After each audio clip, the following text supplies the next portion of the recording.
Barda geldi arzanız şu vaqt arzanızı geçmesele ya atrasatıl cevap versele ya kabul etmesele zat mesela onun için yok savutmak gerek gel. Käbir ýagdaýlarda sonra ýene bir yüzlenýäňiz. Näçe geçenden soň odam ýene yüzlenýäňiz ýene helakny bir ýagdaý bolar ahyrda bir ýagdaý bolýar bir nime bolsun. Arzanıza seresille. Sebäbi sen arzanıza mümkin yalan sözden bolsun. Janyňyz hopda däl bolsun. Urşy ýagdaýda ýa-da dämi syýasy ýagdaýda ýa başga ýagdaýlarda. Indi onuň içine girseňiz dürli ýagdaýlar bar. Mesel üçin biziň ýurtlarymyzda men göskön görülýän. Gylyk häsiýetim şu.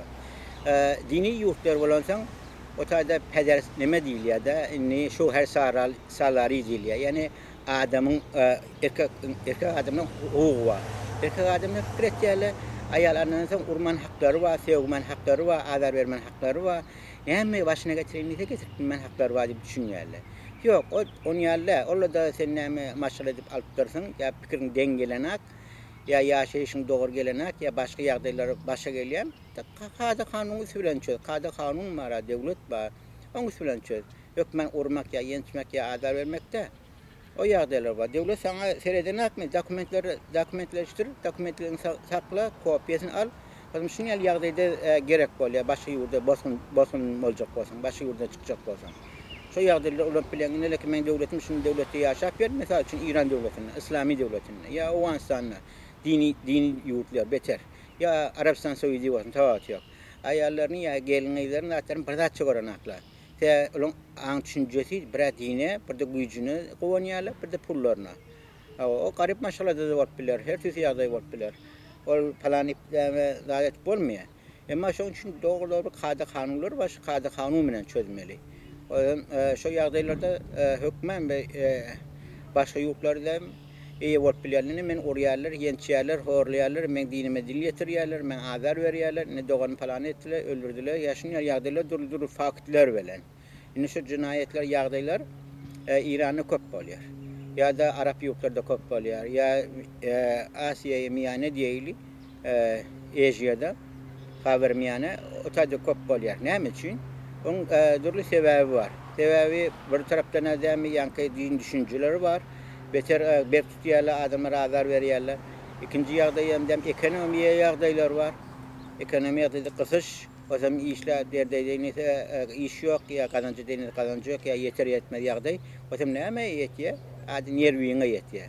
Öýde koşan bolmasa, geljek pul bolmasa, ýaşaýyş durmuşga bolmasa, birek adam eğer aýalynyň göre, aýal adamsynyň göre ýaşaýtdymy, bulaşık geçi adam şey diyorum şun arasında oğlunun şoklara mavasa şu psikolojiya bilen öğünü besyer.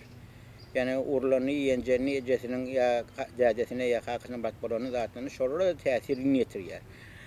Yaman kıyın yağday. Onu bir davranıyor yani feşarhun kalıyor. Feşarhun kalana sen özün kontrol edip bilmeyen. Şuna elinde ne mavadı şunun ulanyan. Tavası yok. Adamlar kâları ona yumruktan ulanıyorlar.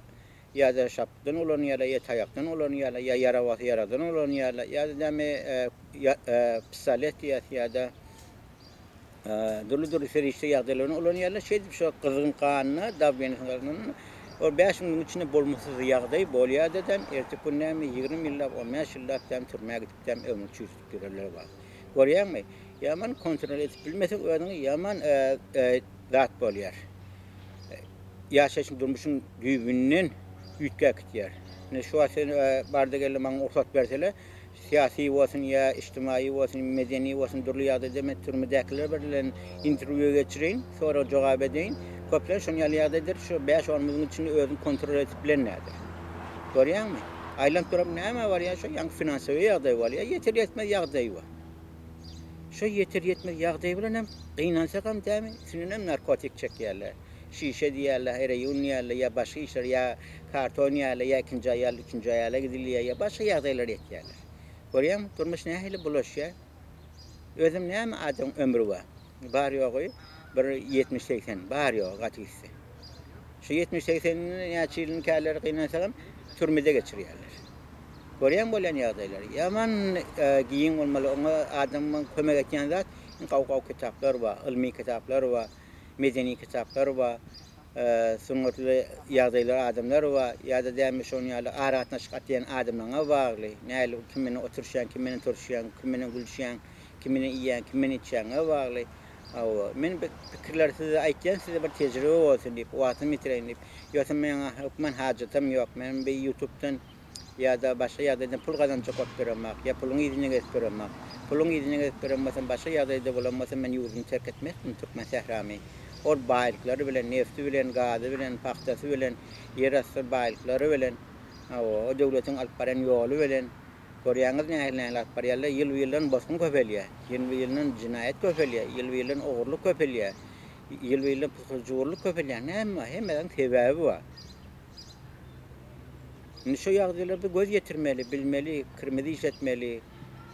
Oturjak durjak atından bilip oturup durmaly, gatnaşyk atından bilip oturup durmaly.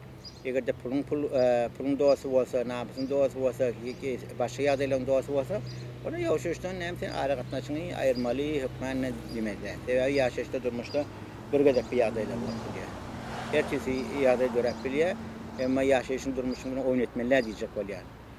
Görüň öýle ýagdaýlar, men durly ýagdaýlarda hatta biz size öz pikirimi aýdaýyn, siz bilen böleşeýin.